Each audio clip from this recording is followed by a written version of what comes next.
આજે ફરી વખત અમે માળવા ગામની અંદર આવી ગયા છીએ. આજથી 10 દિવસ પહેલાં મેં પોતે આ મગફળીની અંદર પંપમાં દવા નાખીને ગ્રેવિટી દવા મેંનો ડેમો આપ્યો હતો.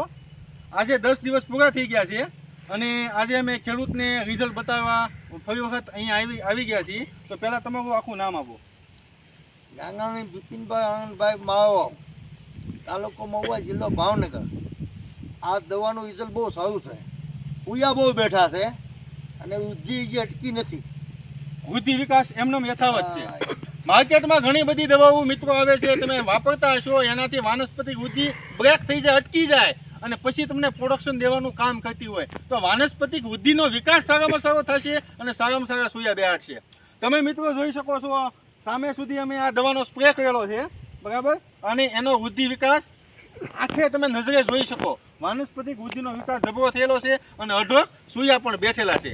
અને જેની અંદર દવાનો સ્પ્રે નથી થયેલો એની અંદર અને આની અંદર 25 થી 30% આમાં વધારે સૂયા બેઠેલા છે.